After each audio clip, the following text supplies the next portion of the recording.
Do you get annoyed when you check in your hotel room and the TV is filled with useless channels that are no use to anyone? Well, I do. And I thought that this was a standard without a solution until I met Rachelle Peterson. So this will not give your guests a seamless and wonderful experience they deserved and that they really are after. I think also, in addition, a lot of hoteliers, especially sort of the CTOs, right, are very tech-driven. They actually believe that the guests no longer turn the TV on. Now, I don't know if that's because they no longer turn the TV on because they've got all of this other tech that they're interested in, or for any other reason. But in my experience, the TV still gets turned on, especially by female travelers.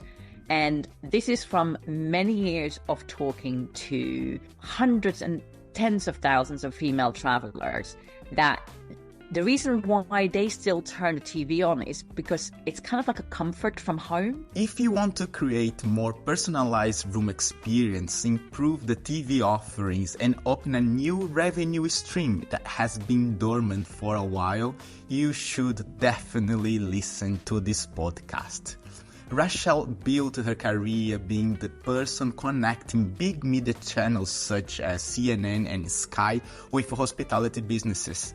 Now she uses her experience to consult with hotels that want to offer great guest experiences on every front, including our home's favorite device. And if you're wondering how you can get live sports coverage for your hotel guests, Rachelle gave a few tips on what to do. So listen until the end and learn something new with Schulering today. What's up, hospitality? If you are new here, I'm Mauricio Schiller, your host, and you're listening to the Schulering Hub podcast, where we educate our independent hoteliers on what hospitality is about and how we can go through all these difficult times that we are passing now. It's a different hospitality, is a different industry, and it's changing very fast. So we are here to educate you and to help evolve together. And our guest today is an expert in B2B media, works as senior director at CNN, DAS, Travel Radar, Sky, and we'll discuss how hotels can use the TV to wow guests. So, Rachelle Peterson, welcome to the show. Thank you so much, Mauricio. I am so happy to be here. It is so much fun. I've done one podcast before, but this one is much more close to my heart because it's about hospitality rather than the media industry. So yeah, I'm looking forward to it. It'll be good fun for the next sort of 30, 40 minutes.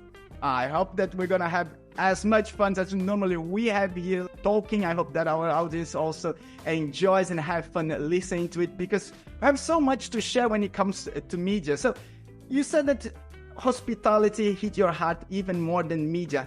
How did it all start? Here we start to talk about the human first. So who is Rachelle and how you end up where you are? Gosh, well, I did not start in hospitality, travel or tourism industry at all. Although I did wait tables in restaurants in my teenage years, but I'm not counting that. I started in the media industry in my native Amsterdam, working for a major movie studio, 30 years ago. That kind of shows my age, but it's been a long time. And then when I got married a few years later, my husband and I moved to London because, well, he's an American and has limited language skills. So London was the better option for us. And I was able to transfer my media job to London quite easily. Then nearly 20 years ago, in 2005, I took on the first job combining media with hospitality, travel and enterprise markets at Filmbank. And honestly, I have never looked back. From the moment that I started there, I saw the potential of what they call commercial distribution. So that's distribution in hotels and airlines and maritime industry and pubs and bars and things like that. And I absolutely love the cross-industry aspects of it all. It's basically the best of both worlds.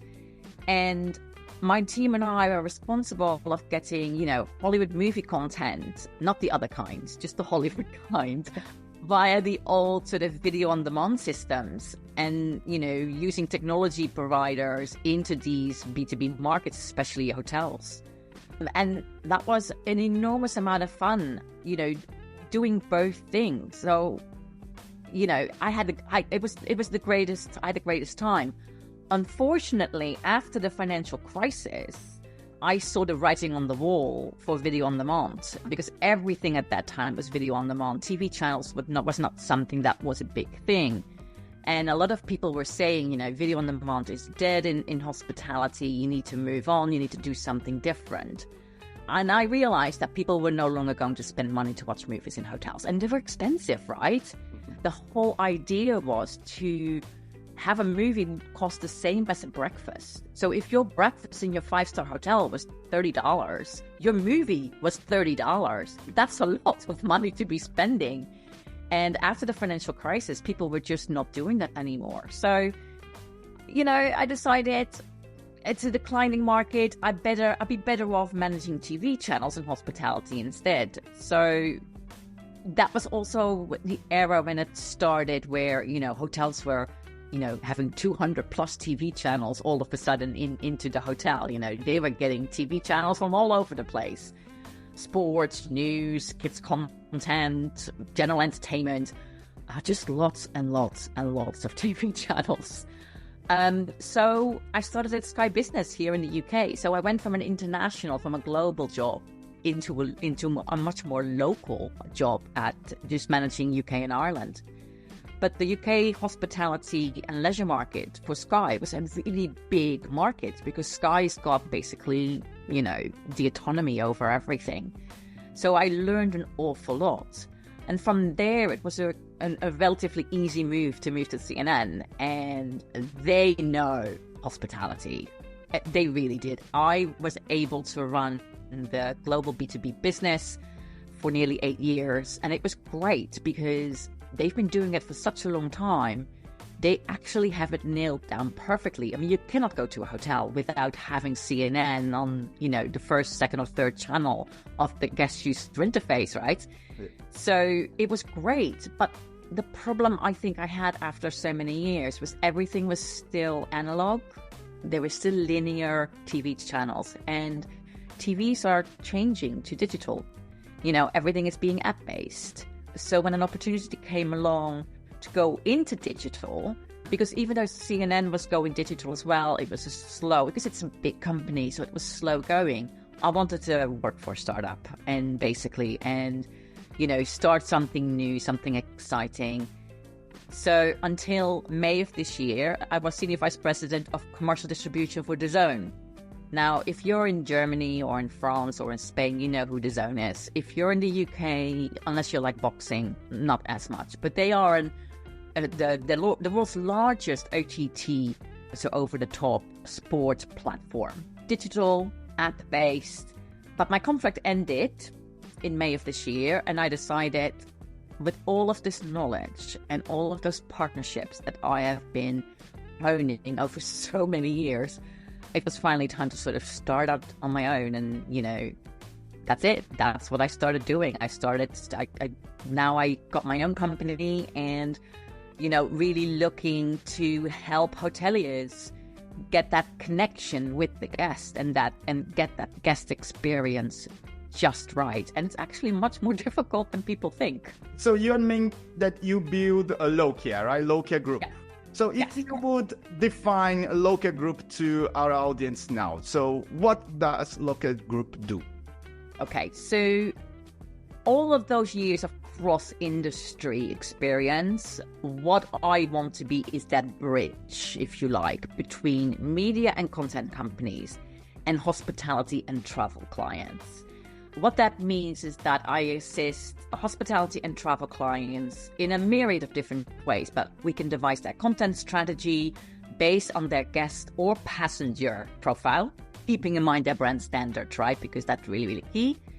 But we also create bespoke and secure content bundles for live TV, for video on demand, because it's still around, even though it's no longer the behemoth that it once was.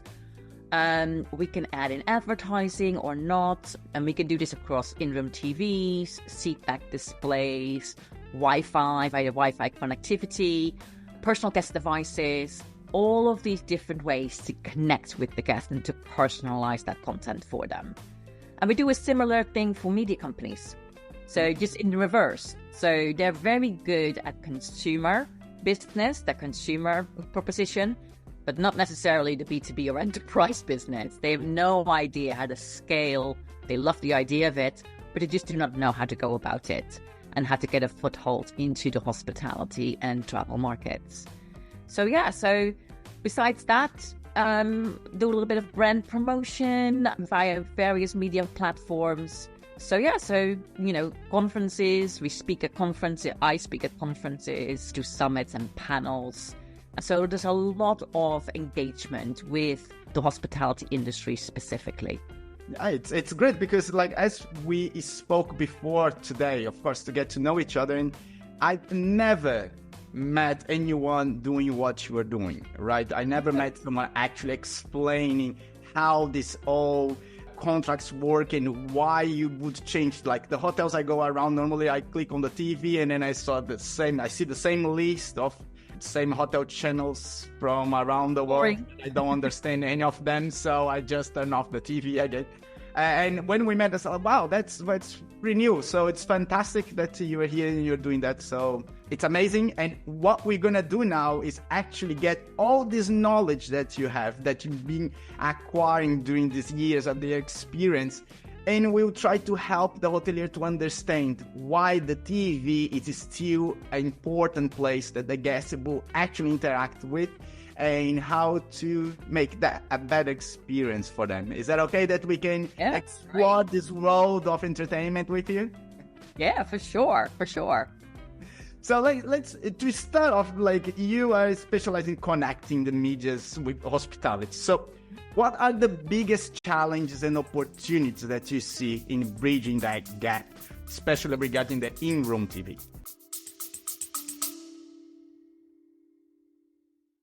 Sorry to interrupt. If you're enjoying this show and if you are learning something new today, please consider following the show, subscribe to our channel, or leave us a review. It helps us to help more people through the podcast, and it would mean the world to us. Thank you for listening, and we're back on the chat. Honestly, the biggest issue is complacency. Hotels are not in the business of content or media. They're hotels. So they're in the business of guests. Guest relations, guest satisfactions, just the guest. They don't understand, they don't want to, and frankly, they shouldn't have to understand what they can do with content on the TV. It's such a small part of the hotel's sort of ecosystem that it's insignificant for hoteliers, right? They're much more interested in the soap dispensers in their bathrooms or the linen that they've got on the beds than the in-room TV content. And that's when you have, a bad experience or not the best experience. Maybe not necessarily bad, but if you as a guest turn the TV on and you don't see anything that you either like or you recognize or, then you'll turn it back off again. And that is an opportunity missed for a hotel to create that sort of guest satisfaction. So in-room content, because we usually deal with the CTO, often gets forgotten, or sometimes worse, it gets given to the tech provider to handle. And they don't know either. They're techies. They are in the business of tech. So this will not give your guests a seamless and wonderful experience they deserve and that they really are after. I think also, in addition, a lot of hoteliers, especially sort of the CTOs, right, are very tech-driven. They actually believe that the guests no longer turn the TV on.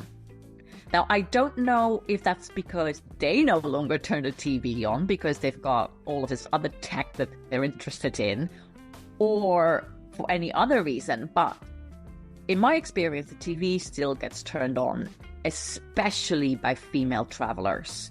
And this is from many years of talking to hundreds and tens of thousands of female travelers, that the reason why they still turn the TV on is because it's kind of like a comfort from home. So if a woman travels by herself, and I think also men as well, they travel by themselves, and I do that too. The first thing I do after checking out the bathroom is turn on the TV, because I want that comfort factor, that noise in the background of something that I recognize. And, you know, it's just to keep up with the news. I've just maybe come off a 14-hour flight, and all I want is to find out what's happened in the news, or I just want to put that TV show on that I've probably seen a million times already. But again, it's the comfort from home, and it's that extra bit of familiarity I think that people are still after. I think TV is still important, and as a hotelier, you probably should try to get it right. That doesn't mean that you need to spend a lot of money on 200 plus TV channels either, right? That's not the way to go. Digital now gives you the type of content that's being consumed by your guests. So just look at your guest profile, look where they come from, look what they're watching on that TV, and keep in mind your brand standards and then cater towards that. And I think it's really key that hoteliers understand that this can be a good thing. It's not necessarily a cost that they, a huge cost center. It can be done in a mindful way. You can, there are ways with advertising to get some money back from that TV content. So there are a lot of different options. They just need to be educated on how to do it. And that's where I would love to help hoteliers to get that, piece just right. So you said something very interesting now, that is they can even get some cash back from investing. Mm-hmm. How does it work? Excuse me. So normally, the most important content in hotels right now is live events. So live sport, live news.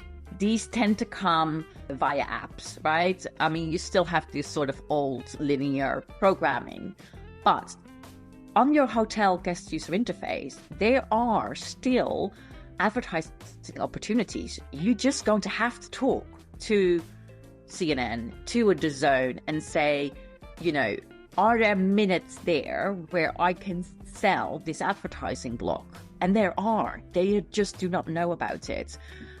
When you do things through your Wi-Fi connectivity, if you have a splash page, there are advertising opportunities there that you can explore with your TV channel and do a revenue share on that. So there are ways to make money off of your TV.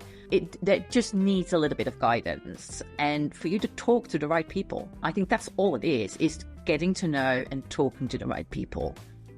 That's a piece of advice that I think that our audience will like to learn and will like to follow up. So you understand that not only you can serve your guests with content, but you can actually earn from it. So Ophelia, listen to the end, because that's something that you probably didn't know. I didn't know. So let's continue that discussion here. So how has the demand for TV content evolved for the hotels? You just said that now the demand is live sports and live news.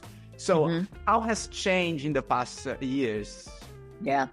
A smart hotelier looks at the guest profile. I mentioned that before, and cater to that audience. So we went from video-on-demand movies to hundreds of random TV channels to app-based skinny bundles with just live TV as guests will take their other content with them via their Netflix subscriptions. I am, however, wary of hotels that, have gone totally the other way and have no options for international TV for their guests at all, which is what you were talking about earlier.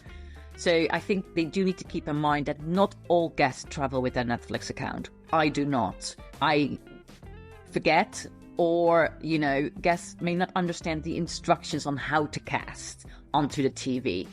Just because it's easy for you, CTO, to cast something from your own device in your own Netflix account to the television doesn't mean that it's easy for my mom.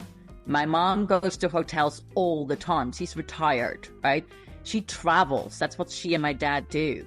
If she doesn't understand the technology and she is your guest, then, her guest experience will not necessarily be a good one. So I think we are in a transition period of catering to those audiences that may not be as tech savvy, and also catering to the audiences, especially the young ones, that are very tech savvy.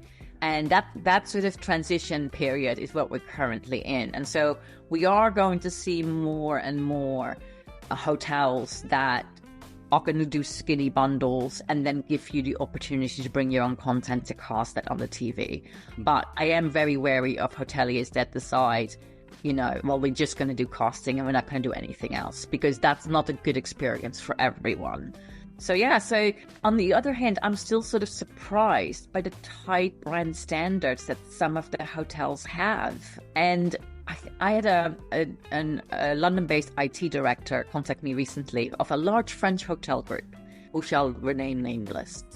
He asked me for extra French TV channels because it was part of the brand standards, and he couldn't seem to get it. And I do not know if it was because of Brexit or, he needed 6 channels, I believe. He only had 2. He needed 4 more. And it was really difficult for him to get it. He asked me, how do I do this? It took me 2 weeks. 2 weeks going through my database. 2 weeks of trying to figure out how could I get 4 French TV channels rights-free, right? So, because everything is rights controlled, into his London hotel. And if it takes me 2 weeks, and I've been doing this for 20 plus years, you can imagine how long it took him to try and get this. It is very difficult to get that information, especially the rights information. It is a minefield out there. So don't try to do it alone. You don't have to, there are ways of doing it. And just be wary of some of the tech providers who will put the onus back on you, because it is so complex, especially for the rights. In their contracts, they often have, any TV channels that you have, you're responsible for getting the licenses. Just be careful that you read those contracts and you make sure that you're doing it in the right way. Because if something goes wrong and, you're doing something that you probably were not supposed to do, they will come after you. They will come after you and not the tech provider, because that's the contract that you've signed. It is complex, but I think, it is still a business that is worth pursuing for sure. By the way, that IT director was very, very happy. Like you told me a story and it really clicked me some buttons here. Just, are there any weird requests that the hoteliers make that would surprise us here? Not really. I mean, besides getting the question if I can get them adult content, which I cannot. That is still in some hotels, I guess of interest. I don't get really strange requests. Do I get strange requests? I get requests from, if guests have a large proportion. So there is a hotel that's near Bicester Village here in the UK that get a lot of Chinese guests. They just go there to shop and they stay at this hotel, and all they wanted was Chinese TV channels.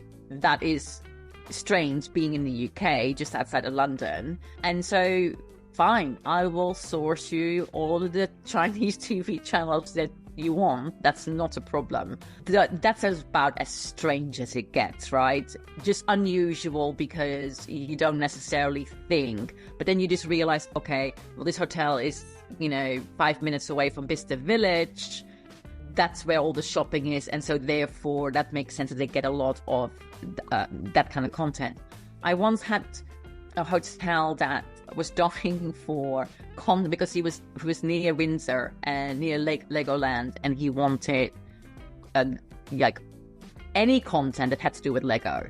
So that was the Lego movie, all of that stuff. So that was very much because that's where they were.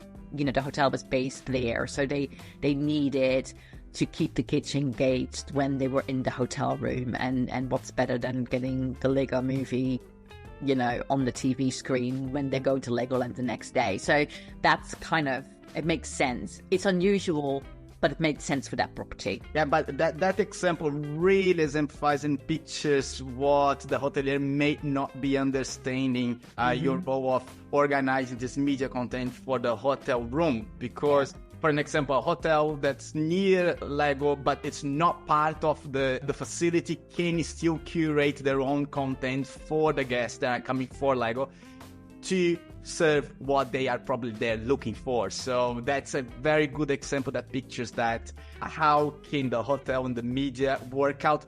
And as you are in this midfield between media and hospitality, you're probably seeing both sides of how the hotels face media, as we are speaking about, but how does media see hospitality, and what's the misconceptions that they have about hospitality that you can help them understand? Media companies often think it is just as straightforward to distribute into hospitality than it is into the consumer world. It actually is much harder, right? So many more variables. For example, hospitality industry caters to international audiences, right? If you're based in the UK and you have, you cater to the UK audience, you pretty much need English and that's it. You don't need other language options at all. So there is a need for language options when you cater to the hospitality world. Your B2C app, if you're app-based, and I know I speak from experience here, will not necessarily work for B2B audience. Certain functionality is not required and causes confusion. So for instance, your preferences that you have on your TV at home, on your apps, you don't need that in a hotel, because you don't need to know what Mr. Smith's preferences were that stayed there the day before you came into that hotel room. And so there's a lot of functionality that needs to be a lot simpler, a lot more simplified. So it is always better to get a specific B2B app, with the right functionality. Then what they really don't understand is the brand standards that hotels need to adhere to, right? There's so many different models that they have no clue. They don't know the difference between a franchisee, a managed and owned hotel. They all work differently. And then the real fun begins when the owner has a portfolio of hotels that includes multiple brands. And so you've got multiple brand standards to deal with. They have no idea. And it's super difficult to standardize in these situations. And that is, that can take a long time. In addition to all of these variables, there is this very small issue of hoteliers not keen on doing business with people, especially salespeople, that they do not know. I mean, the average sale to a hotel can take years, right? So it doesn't happen overnight. So if you're a media company that are in a rush to move into hospitality, you better think twice. Because it took CNN 20 years to get to the scale that they have built in hotels. 20 years. It didn't happen from one day to the next. And I think it's key for media companies to understand that the perfect strategy for hotels will build to brand awareness, because these people travel. So if you have a global brand, and The Zone was a really good example of that, if they had The Zone in the hotel room, then they would go home and they would say, oh, let me see if they have this in my country as well. So it's great for brand awareness, and then thereby increasing scale. It can create whole new audiences that you've never had before. It can drive business growth, but really, I think the most important thing is it can generate incremental revenue. And I think that's the key word here. For media companies, it can create incremental revenue. And because the content's already created for the consumer market. So there is no additional cost, really, to get that incremental revenue, but they have to be patient. They have to be patient for that cherry on top. And now we spoke before that live sports and live news, the most important type of content that the guests are looking for. Me particularly, when I get to a hotel, I normally have access to live news from the whole world. I never find live sports, and I am looking for it, you can be sure. And why is that? It is because the sports rights are so complex. So there is, besides The Zone, there are maybe one or two companies that will have sports on a global basis. So if I'm in the UK or in Germany or in Italy, you watch Sky Sports usually, right? They will have local sports potentially in a hotel. So a 5-star hotel will have Sky, UK sports packages, and with the local sports. But don't forget that maybe 50, maybe 60% of your hotel guests are not from the UK. So it's no good for an American to be looking at the Premier League, because he's probably not going to be interested in the Premier League. He is going to be interested in the NFL, right? Or in the NBA. But it's incredibly complex to look at the right situation, especially for international. So I think what is really key here is what we've mentioned a couple of times already, is look at that guest profile. Where is the majority of your guests coming from? And then you can kind of figure out the majority of your guests are from the US. Fine. These are the sports that are most popular in the US and that you should probably have a look at obtaining for your hotel, whether that's in the bar or in room. But sports, because sports rights, Mauricio, are so expensive. They spend billions on sports rights. I mean, you know that. The salaries of some of these sports stars are eye-watering. And so they've got to be paid somehow. It gets paid from sports rights. So sports and news are the most important commodities on TV. And sports is the most difficult to get. Mm-hmm. So that's when, you start to look at, what can I do? How can I get, the biggest common denominator? How can I get that one sport or those two sports, that will take care of most of my guests? But you can never please everyone. It's just not possible. And to follow up on that question, so would it be easier for a hotel to invest on having that live sports for the bar, the restaurant, instead of in room, or it's kind of the same complexity? So the complexities are the same. So if you can have it in room, 99% of the time you can have it in the bar as well. And it's just a matter of negotiating with that content provider. A lot of content provider will either give, if you take one, they'll give the other at a discount or even free of charge. It depends on the provider. But when I was working for sports companies and when I was working for news, we would, we would probably get the hotel rooms, try to get the hotel rooms because there's more money in the hotel rooms, and then give the bar at a discount and give the gym at a discount, right? A hotel gym is great to have content on the machines or in the TV in the corner. So give those at either a discount or depending on the type of content, but you can usually negotiate that. I would definitely negotiate that. If I was the hotelier. And if we talk about the streaming, because we spoke before about bringing your own content, right? And you're saying that you are concerned about the hotelier that is moving towards 100% bring your own content and forgetting that some people just want the normal TV on and listen to it.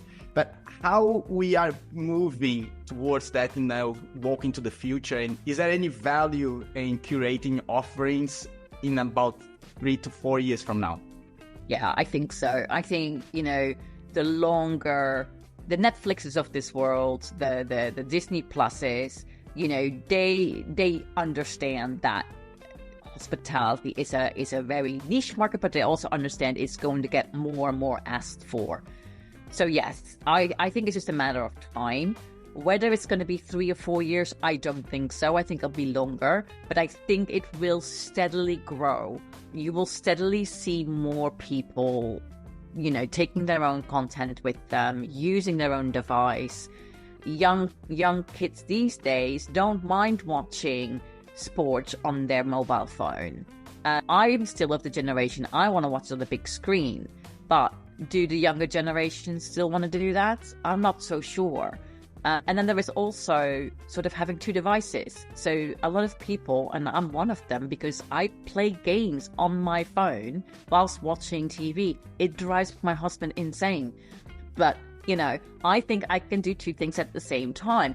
And when I'm in a hotel room, I will do that. I will have my phone. I will do whatever I need to do on my phone with one eye on the TV and one eye on my mobile device. So I think there is going to be a lot of that. It's not just one or the other. I think for the foreseeable, and I'm thinking at least 5 to 10 years, you will need both. But there will come a point where, at some point where you know, you can probably suffice with just doing casting, but it needs a little bit more time. So as we are already introducing some talk about the future here, let's move on to the last part of our chat. That a disclaimer here, we're not trying to predict the future, so anyone out there, don't start like betting money on what we say here about the future. No, please don't. Game. It's a brainstorm. You know, we like to have that discussion of what's gonna happen, because we believe that someone out there may get some ideas. It's just a brainstorm exercise, and someone can get some inspiration to fix their businesses somehow towards the future. So a little disclaimer, I'm not trying to predict anything here, but going to the future, Rachelle, what are some key trends and technologies that you believe will shape the future of hotel TV content and guest experience? Okay. So I thought what I was going to say was casting, but I'm not. I honestly believe casting that's definitely part of it. I think there's a couple of things. What I find really interesting, and I'm going to give you an example, is partnerships with different businesses. So what I mean is that when you're looking at what Marriott Courtyard in the US is doing currently with the NFL, is mind-blowing, right? It is so different. So they have basically done a partnership with the NFL. Every Thursday, Courtyard is teaming up with Jason Kelce. Now, Jason Kelce is Trevor Kelce's brother, or the brother-in-law of Taylor Swift. Major NFL star. He's just retired, and he is the ambassador for Marriott Courtyard. And basically what they're doing is they're doing this sort of amazing on and off the TV, all of these fun things that you can do with Marriott Courtyard and the NFL. They've got all of these experiences. And I think that is you're going to see that more and more, these sort of fan experiences that you can have in these hotels. And I think, honestly, guests will go to the Courtyard specifically for a partnership like that because they're a big fan of the NFL. And so I can see this being a major thing that is going to happen, and the TV will be part of that. Casting and streaming, very clearly, you know, guests increasingly will expect to stream their own content. I can absolutely already see this happening, especially with kids, right? When your children, when you go on holiday with your kids, you make sure that your iPad is full of their favorite TV shows, because you do not know what will be on offer in the hotel necessarily, unless you've been there before. So with kids, it's already happening, and then they can either watch it on their iPad or they can cast it onto the television. I do believe that is. We're going to see that more and more and more, and it is going to be the biggest trend after the sort of partnerships trend. I like the idea of smart hotel rooms. So, you know, those kinds of rooms that offer the guest the ability to control the lighting and the temperature, the TV content through sort of voice commands or the smartphone. A sort of personalization that is convenient, I think. So definitely that. Everyone is talking about AI. But I'd like to put a caveat in there. I think there's a room for AI, right? Especially with sort of recommendations or checking. I understand that AI is really key for that. But I do believe that we're in the business of hospitality, and we cannot forget human interaction. What I personally would not want is to walk into a hotel, to not have anyone welcome me into that hotel. I may have come off a long flight on my own, not had any human interaction except maybe with the flight attendant.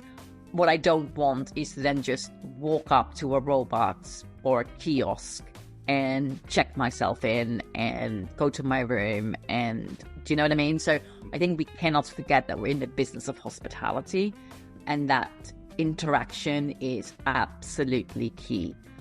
But other than that, I mean, you know, AR, VR, really interesting sort of things, what they do with immersive technologies, virtual tours of their hotel or local attractions. That's kind of fun and enhancing the guest experience. So I think those are the sort of key initiatives.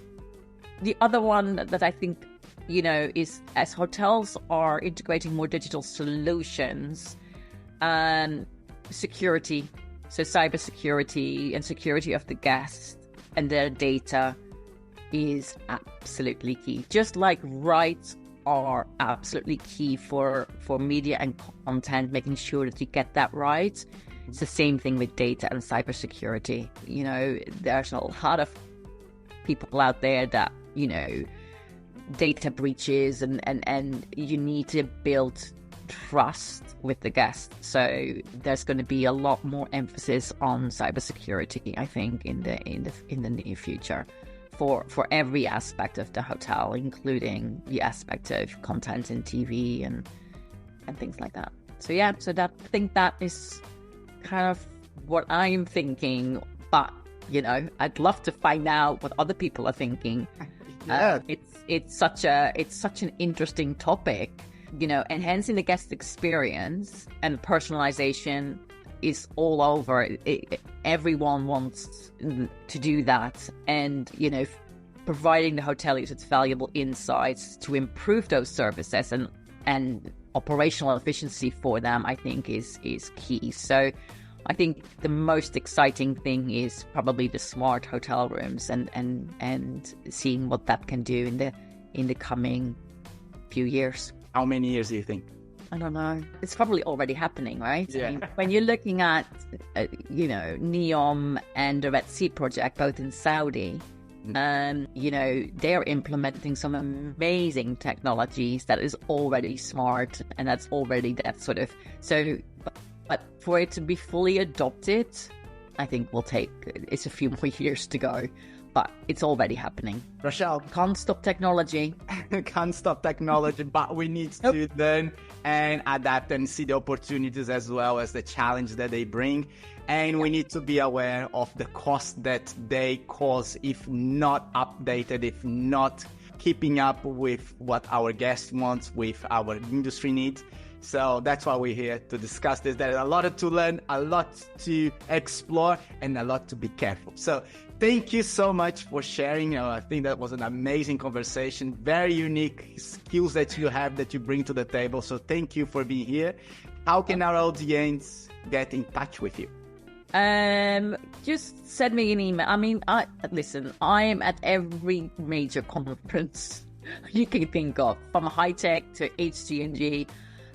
They can get in touch with me via LinkedIn. Link in with me. I'm very, very vocal on LinkedIn. I've got a business page on LinkedIn as well, info@lokia.com, and I will get it. But just reach out via LinkedIn. I think it's probably the easiest.